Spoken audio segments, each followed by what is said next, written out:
오늘은 누가복음 13장 31절에서 35절 말씀으로 내가 갈 길을 가야 하리니 라는 제목을 함께 말씀을 나누고자 합니다. 바리새인들이 예수님을 찾아왔습니다. 그리고 예수님께 하는 말이 예수님 여기를 떠나소서, 그런 얘기를 들려주는 거예요. 왜냐하면 헤롯이 당신을 죽이고자 한다라는 이야기입니다. 근데 잠시 이제 이 말씀을 읽다가 혼돈스러운 거예요. 왜냐하면 바리새인들이 누군가? 바리새인들은 예수님을 그렇게 좋아하지 않았습니다. 그런데 무슨 이유로 헤롯이 당신을 죽이려 하니 이곳을 떠나라, 그 이야기를 알려주는 것일까? 이런 생각을 해본 거죠. 어찌 생각해 보면 바리새인들이라고 해서 다 나쁘지는 않은 모양이다, 이런 생각이 들었습니다. 마찬가지지요. 나랑 함께 다니는 사람들이 늘 나하고 생각이 같다, 이렇게 생각한다면 착각입니다. 마찬가지로 또 바리새인이라고 해서 다 나쁘다, 예수님을 대적한다, 이렇게 생각할 수도 없다라는 이야기지요. 희망사항은 모든 사람들이 다 나를 좋아했으면 좋겠지요. 그러나 모든 사람에게 다 사랑을 받는다라는 것은 쉬운 일은 아닙니다. 예수님을 배반한 자가, 또 예수님을 팔아넘긴 자가 바로 예수님의 그 12 제자 중에 한 사람이었다라는 것들을 생각해 볼 때도 모든 사람의 사랑을 받는다, 모든 사람의 그러한 어떤 그 환대를 받는다라는 것은 그만큼 쉽지 않을 거다라는 생각을 해봤습니다. 예수님의 대답은 가서 저 여우 헤롯에게 말하라는 것입니다. 헤롯을 가리켜서 여우라고 표현하고 있고요. 헤롯을 표현할 수 있는 여러 가지가 있겠지만 여우 그러면 우리는 어떤 생각이 듭니까? 교활하다, 이게 이제 어쩌면 우리나라 사람들이 갖고 있는 통념이죠. 여우는 여우짓한다라고 할 때 참 교활하고 간사하다, 이런 의미지만 성경에서 여우는 아가서의 여우가 이야기가 나오지요. 그때도 그 포도원 담을 허무는 자를 여우라고 이야기합니다. 그러니까 포도원의 향기가 날 때 들쥐가 이렇게 드나들고 그 포도의 향기를 가지고, 그러니까 이제 이 들쥐를 잡으려고 여우가 달겨들면서 그 포도원 담이 이제 허물어진다.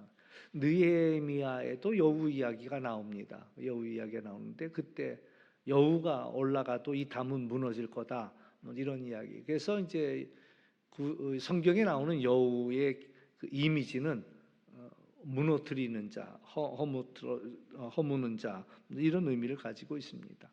예수님이 이 헤롯을 향하여서 여우 같다라고 이야기하면서 하는 이야기가 그 여우에게 가서 이야기하라고 하는 이야기가, 나는 오늘도 내일도 내 길을 갈 것이다 라는 그런 이야기지요.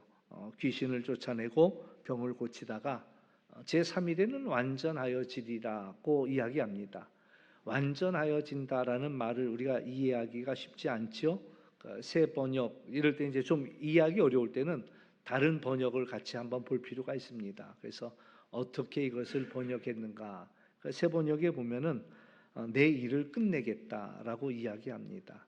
예수님이 하신 말씀이 오늘도 내일도 나는 내 일을 하고 또 제3일에도, 3일이라는 것은 하나님의 숫자이기도 하고, 그러면서 예수님이 이제 십자가의 죽음, 완전한 죽음을 의미할 때 이 3일이라는 시간을 이야기했는데 3일에는 내가 완전하여지리라, 내 일을 다 하리라. 우리가 이제 흔히 가지고 있는 격언처럼 내일 지구의 종말이 온다 할지라도 나는 한 그루의 사과나무를 심겠다라는 말처럼 예수님은 그 마지막이 온다 할지라도 나는 내 길을 가겠다라고 말씀하고 있습니다. 그래서 그러나 오늘과 내일 모레는 내가 갈 길을 가야 하리니, 그러니까 그 얘기는 예수님이 내가 해야 할 일을 나는 하겠다라는 이야기죠. 그리고 하시는 말씀이 선지자가 예루살렘 밖에서는 죽는 법이 없다라고 표현했습니다. 그러니까 예수님은 나는 예루살렘으로 갈 것이고 예루살렘에서 죽을 것이다라는 이야기지요. 죽더라도 나는 예루살렘에서 죽게 될 것이다. 그러면서 이제 예루살렘을 부릅니다. 예루살렘아, 예루살렘아, 꼭 사람을 부르듯이. 그러니까 예루살렘을 이야기하지만 사실은 그 예루살렘에 있는 많은 사람들을 향하여 부르고 계시는 이야기입니다. 예루살렘아, 예루살렘아, 선지자를 죽이고 내게 파송된 자를 돌로 치는 자여. 왜 선지자를 죽이고 또 돌로 치는가? 뭐 성경에 여러 가지 이유가 있습니다. 부모를 공경하지 않는 이에게도 돌로 치라고 되어 있고 뭐 이렇게 되어 있는데, 그러나 주로 이제 이 표현은 하나님을 모독했을 때, 신성 모독했을 때 돌로 치게끔 되어 있고, 또 하나는 배교하였을 때, 그러니까 유대교에서 돌아선 자를 향하여 이제 돌로 치도록 되어 있었지요. 예수님의 말씀은 암탉이 자기의 새끼를 날개 아래 모음 같이 내가 너희 자녀를 모으려고 한 일이 몇 번이냐, 그러나 너희가 원하지 아니하였다라는 말씀을 합니다. 예수님은 마치 암탉이 병아리를 날개 아래 모으듯이 정말 예수님을 예루살렘에 있는 많은 사람들을 모으려고 셀 수 없이 여러 번 불렀다라는 이야기입니다. 그러니까 지금도 예수님이 예루살렘으로 가고 있는 이유는 예루살렘이 당신이 죽을 자리라는 것을 알면서도 또 한 번 더 품기 위하여서 그 불구덩이로, 죽음의 자리로 예수님이 가고 있다라는 그런 이야기죠. 예루살렘은 여전히 예수님을 원치 아니했습니다. 그리고 죽이려고 돌로 치려고 하고 있다라는 얘기죠. 사실 예루살렘은 당연히 하나님이 보낸 선지자들의 말을 들어야 했다라는 이야기입니다. 그러나 예루살렘은 선지자들을 오히려 신성 모독자로 몰아세우면서, 배교자로 몰아세우면서, 그러면서 파송된 자들을 돌로 치고 죽였다라는 이야기죠. 물론 헤롯이 예수님을 죽일 것이다라는 그 계획을 이 바리새인들이 알려주지 않았어도 예수님은 알고 있었습니다. 알고 있었을 뿐만 아니라 오히려 예루살렘으로 가고 있는 거예요. 내가 일부러 가는 거죠. 죽기 위해 가는 겁니다. 그러니까 재미난 것은 이제 우리가 이 사순절 지나면서 예수님의 그 고난을 살펴보면 예수님에게 일어났던 어떤 재판 이런 것들은 다 불법이었습니다. 그럼에도 불법임에도 불구하고 예수님은 죽기 위해 가시고 있기 때문에 그냥 그 길을 가는, 그러니까 이루어질 수 없는 재판이 이루어지고 있지만 오히려 예수님은 죽기 위하여 가고 있다라는 그런 이야기고, 그 이야기는 마지막 그 순간에도 한 번 더, 마지막이라도 한 번 더 이 예루살렘을 품기 위해 가고 계시다라는 이야기입니다. 사실 이제 우리나라 형편은 지금 정말 절박합니다. 당장이라도 갈등과 분열을 멈추고 그리고 지혜를 모으고 힘을 모아도 이미 무너지고 망가진 것들을 회복하기가 당분간은 어려운 그러한 형편에 놓여 있습니다. 그 작금을 살펴보면서 정말 우리나라 현실을 바라본다면 안타깝기 짝이 없는 거죠. 근데 마찬가지예요. 예루살렘의 형편이 아주 절박하다라는 겁니다. 그래서 예수님께서 예루살렘을 바라볼 때 눈물이 흐르는 거예요. 눈물이 흐르고 눈물이 멈추지 않는 거죠. 그러니까 예루살렘아, 예루살렘아. 정말 예루살렘은 예수님이 필요합니다. 출애굽기 10장에 보면은 바로의 신하들이 바로에게 직언을 하지요. 바로는 지금 이 나라가 망한 것을 아직도 알지 못합니까? 라는 이야기를 합니다. 마찬가지 요한계시록에 보면은 이런 이야기가 나옵니다. 라오디아 교회를 향하여 하신 말씀 가운데 너가 부자라고 부유하여 부족한 것이 없다고 말하지만 너의 곤고한 것, 가련한 것, 가난한 것, 눈먼 것, 벌거벗은 것을 알지 못하는도다. 너무나 안타까운 거예요. 형편없는데도 불구하고 자기가 자기를 속여요. 나는 부유하고 나는 아쉬운 것이 없다라고 이야기하지만 너가 지금 벌거벗은 것을 알지 못하느냐라는 이야기.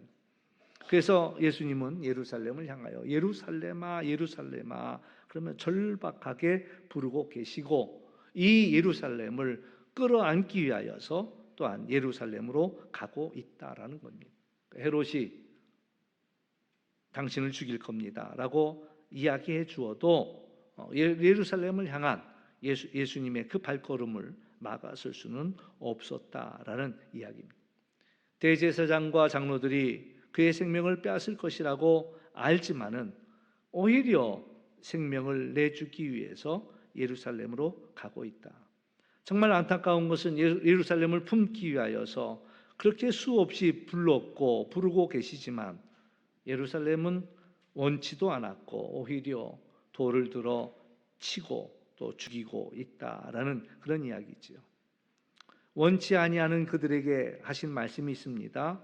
너희 집이 황폐하여 버림받을 것이다. 실제로 예루살렘은 이방인에게 빼앗기고 그들의 성전은 더러운 이들의 발에 짓밟히고 수치를 당하고 고통을 당하였다라는 이야기입니다. 예수님의 하신 말씀은 너희들이 주님의 이름으로 오시는 이여 그러면 그를 찬송할 때까지 나를 보지 못할 것이다. 예수님을 보지 못할 것이다 라고 말씀했습니다. 그러나 또 이 이야기는 역으로 생각한다면 한 줄기의 희망을 보여주고 있습니다. 무슨 얘기냐? 이들이 찬송하고 돌아올 때 주의 이름으로 오시는 이여 하고 그 이름을 찬송할 때 주님께서는 그를 회복시키겠다라는 그런 역설이 담겨 있기도 합니다. 그러니까 오늘 말씀을 정리해 보면 그렇습니다. 예수님에게는 사명이 있었다라는 이야기고요. 오늘도 해야 할 일, 내일도 해야 할 일, 그리고 죽기 전에 마지막까지 내가 해야 할 일이 있다. 죽더라도 끝내야 할 일이야. 그래서 예루살렘으로 가면 죽을 줄을 뻔히 알면서도 그 길을 향하여서 당신이 해야 할 일을 위하여 예루살렘을 향하여 담대하게 흔들림 없이 가셨다라는 이야기입니다. 예수님의 가는 길에는 수많은 방해가 있습니다. 심지어는 죽음도 기다립니다. 예수님이 그 사명을 포기하도록 유혹도 했고 또 핍박도 했고 끝까지 시험하고 방해했다. 우리가 지난 시간에도 나누었습니다마는 십자가에 달리신 예수님 정말 고통을 생각한다면 당장이라도 내려오고 싶은 그 자리에서 내려오라고 그들은 유혹하고 끝까지 시험했다라는 이야기지요. 그러니까 헤롯의 계획을 알리러 온 이 바리새인들이 선한 뜻으로 왔는지 악의 일을 가지고 왔는지는 알지 못합니다. 대부분들은 악한 마음으로 왔다라고 이야기합니다. 아니야, 근데 반대로 생각해도 괜찮을 것 같아요. 예수님을 그래도 아껴서라도 왔다라고 생각해도 괜찮지만 결국 그 모든 일은 하나님의 구원의 계획을 회방하기 위해 했던 일인 것만큼은 사실이다라는 이야기지요. 그런데 예수님은 이 수많은 유혹과 회유와 시험과 핍박에도 불구하고 사명 중심으로 사셨기 때문에 나는 내 길을 간다라고 말씀하고 있다라는 이야기지요. 그 이야기는 오늘 우리들도 사명 중심으로 살아가야 한다라는 이야기입니다. 그럼 여러분이 가진 사명이 뭘까라는 것들을 우리는 생각해 봐야 한다라는 이야기죠. 사명을 알고 계십니까? 우리에게 주어진 각자에게 주어진 그 사명을 알고 있느냐? 제가 흔히 많이 비유들지만 종이컵 하나도 목적이 있어서 만들어졌습니다. 하찮은 한 번 쓰고 버리는 이 종이컵조차도 목적이 있어서 만들어졌어요. 우리 사람은 그냥 만들어진 존재가 아니에요. 우연히 이 세상에 던져진 존재가 아니라는 거죠. 나를 향한 하나님의 목적이 있다. 그걸 알아차리는 게 중요해요. 사회에서는 그런 이야기를 합니다. 자기의 직업을 발견하는 일이 중요하다. 그걸 갖다가 자기의 직업을 발견했을 때에 제2의 탄생이라고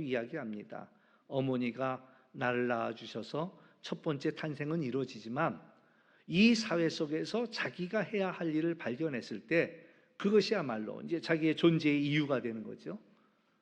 마찬가지, 우리 신앙인들에게서도 마찬가지입니다. 거듭남다라는 이야기는 하나님 앞에서 내가 존재하는 이유, 다시 말해서 사명을 발견하는 일이 중요하고 사명을 위해서 살아간다. 우리 각자에게는 사명이 있습니다. 저마다 잘할 수 있는 게 있어요. 하나님이 남에게 주지 않은 우리 각자에게 주신 은사가 있지요. 손이 잘할 수 있는 일이 있고 발이 잘할 수 있는 일이 있습니다. 발이 뭘 잘할 수 있을까요? 서 있는 거 잘할 수 있습니다. 손으로 서 있을 수 없거든요. 달려가는 거 잘할 수 있습니다. 손으로 달려갈 재주는 없거든요. 그러니까 손도 필요하고 발도 필요합니다. 눈도 필요하고 코도 필요하고 또 입도 필요하고 다 우리에게 필요해요. 그러면 우리 교회에 있어서도 눈의 역할을 하는 사람이 필요하고 귀의 역할을 하는 사람이 필요하고 손의 역할을 하는 사람이 필요하고 발 역할을 하는 사람이 필요하다. 나는 어느 부이냐에 예수 그리스도를 머리로 나는 어느 역할을 감당할 수 있을까? 보이는 것을 잘하는 사람들이 있고 보이지 않는 데서 중요한 일을 하는 사람들도 있고, 이런 동화가 하나 생각이 납니다. 어느 병아리가 하나 태어났는데 이 병아리는 목소리만 크지 예쁘지가 않은 거예요. 아주 그 목소리가 얼마나 거칠은지 다른 친구들하고 같이 놀기도 어렵고 한 번 소리 질렀다면 그 거친 목소리가 막 튀어나오니까, 그러니까 친구들도 아유 쟤는 왜 저런지 모르겠어 이랬다는 거죠. 그러니까 이제 이 병아리가 이제 커가면서 이제 하나님께 기도했다는 거예요. 하나님, 왜 나는 목소리가 이렇게 거칠을까요? 다른 친구들은 목소리가 고와서 노래도 잘하고 또 같이 어울려서 제잘 재미나게 얘기하는데 내 목소리는 그걸 갖다 뭐라 그래 우리나라에서, 내 목통아지는 왜 이런지 모르겠어요. 기차 화통을 삶아 먹었나 이 소리는 막 크기만 하지. 하나님이 그래요. 너도 쓸 때가 있어 그래. 아유 이 목소리 갖고 어디다 써먹어요. 우리 동성 찬양대도 못 들어오고. 근데 너는 내가 사인을 할 때 그때 힘껏 울면 돼. 근데 이 병아리가 다 커서 닭이 돼가지고 다 늙어 죽게 생겼는데도 아무 소식이 없잖아요. 어느 날 새벽에 하나님께서 이 닭에게 자 지금이다, 지금 외쳐라. 그래가지고 이 닭이 목청껏 외쳤다는 거 아니겠어요? 꾸레. 그 닭이 어느 닭인지 아시나요? 예수님이 대제사장의 집에 잡혀가가지고 신문을 받고 있을 때 베드로가 몰래 들어와서 모닥불가에서 손을 쬐고 있었단 말이죠. 근데 예수님이 베드로한테 그랬거든요. 네가 나를 3번 모른다고 할 거다. 그러니까 이 들어와 가지고는 나는 예수님을 어떤 여자가 알아본 거예요. 그 대제사장의 집에 있는 하인이 당신 예수님과 같이 다니던 사람 같은데, 그러니까는 난 알지도 못한다. 또 불을 쬐고 있는데 또 아니야, 너 분명히 같이 다닌 사람인 거 내가 알아라고. 우리 그 말고의 귀도 네가 자른 거 내가 봤어. 나는 절대 모른다고 막 하는 그 순간에 닭이 운 거예요. 아주 모든 사람이 들을 수 있게끔 그냥 꾸덕꾸덕 울어버리는 거예요. 그제서야 베드로가 예수님이 하셨던 그 말씀이 생각이 나가지고 심히 회개하고 통곡하고, 그 베드로라고 회개케 하고 돌아서게 했던 것이 그 닭이었어요. 오늘 우리에게도 하나님이 주신 그러한 사명이 있다라는 사실들. 그러니까 내 사명이 뭘까? 하나님 안에서 내가 해야 할 일들을 이게 찾는 것이 무엇보다도 중요하고, 어쩌면 그것이 거듭남이라고도 이야기할 수 있다라는 거죠. 내가 존재해야 할 이유, 내가 주님께서 나를 부르시고 세우신 그 이유, 목적, 우리가 아직 살아있다라는 것은 아직도 우리에게 해야 할 사명이 아직 있다라는 그런 이야기지요. 그럴 때에 오늘도 내 사명을 가지고 우리가 살아가야 할 터인데 원수 마귀는 우리로 하여금 끝없이 방해하고 있다라는 이야기입니다. 예수님도 십자가 위에서 비록 33살에 죽으면 우리 사회에서 뭐라고 그래요? 요절했다고 그러잖아요. 요절했지만 그러나 예수님은 그렇게 이야기하지 않습니다. 아버지께서 내게 하라고 하신 그 일을 나는 다 했습니다. 그 전날 밤 겟세마네 동산에서 기도할 때 아버지께서 내게 하신 그 이야기를 나는 다 이루었습니다. 그리고 십자가 위에서 다 이루었다라고 말씀하셨던 것을 우리가 기억합니다. 그러니까 우리 각자에게 사명이 있고요. 원수 마귀는 우리가 그 사명을 감당하지 못하도록 여전히 방해하고 유혹하기도 하고 핍박하기도 하고 방해하고 있다라는 건데, 중요한 것은 우리에게 주어진 사명을 잊지 않고 사명을 살아내는 일들이 우리에게 무엇보다도 중요하다라는 거죠. 그러니까 우리의 생명도 귀하지만 생명보다 더 귀한 것이 바로 사명입니다. 불이 나면 소방관들이 남들은 다 불을 피해 나오지만 소방관들은 불 속으로 뛰어들어요. 왜 그렇게 했어요? 그들의 사명은 불 속에 있는 이들을 건져내는 게 사명이니까요. 바다에 태풍이 와서 풍랑이 일고 배가 난파해서 사람들이 죽을 때 이제 119 구조대에게 명령이 떨어집니다. 빨리 가서 저 사람들을 구해내라고. 그러면 그렇게 얘기할 수 있겠죠.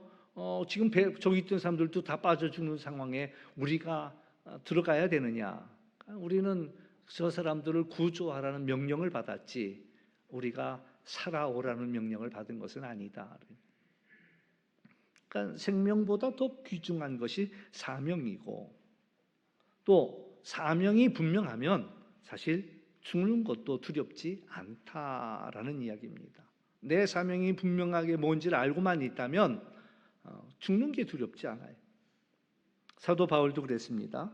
사도 바울이 이제 마지막 1차, 2차, 3차 전도 여행을 마치고 돌아오는 길에 예루살렘으로 돌아가는 여정에서 가이사랴에 이르렀을 때 전도자 빌립의 집에 머물렀습니다. 그때 아가보라는 선지자가 찾아오지요. 그러면서 자기 손목을 갖다 허리뒤로 묶으면서 이제 예루살렘에 가면 이와 같이 묶일 것이다. 그리고 죽을 것이다라는 이야기를 들려줍니다. 사도 바울이 사도행전 21장 13절에서 바울이 대답하되 여러분 어찌하여 울어 내 마음을 상하게 하느냐? 나는 주 예수의 이름을 위하여 결박당할 뿐만 아니라 예루살렘에서 죽을 것도 각오하였다라고 고백합니다. 물론 그전에도 성령께서 그에게 무시로 말씀합니다. 사도행전 20장 23절 24절 말씀을 보면 오직 성령이 각 성에서 내게 증언하여 결박과 환난이 나를 기다린다 하시나 내가 달려갈 길과 주 예수께 받은 사명 곧 하나님의 은혜의 복음을 증거하는 일을 마치려 하면은 나의 생명조차 조금도 귀한 것으로 여기지 아니하노라. 오늘 우리는 사명대로 살자라는 이야기입니다. 그것이 우리가 걸어가야 할 길이고요. 예수님은 오늘도 내일도 그 다음 날도 나는 나의 갈 길을 가겠다라고 말씀하셨던 것처럼 사도 바울이 내가 달려갈 길과 주 예수께 받은 사명을 나는 마치겠다라고 이야기했던 것처럼 오늘 우리들도 우리에게 맡겨진 그 사명을 알고 그리고 그 사명을 따라 가는 것, 그것이 바로 우리가 가는 길이요 기꺼이 그 길을 가는 우리 모두가 될 수 있기를 주의 이름으로 축원합니다. 이제 한 가지만 더 이야기한다면 부르실 때 즉시 응답하자라는 이야기입니다.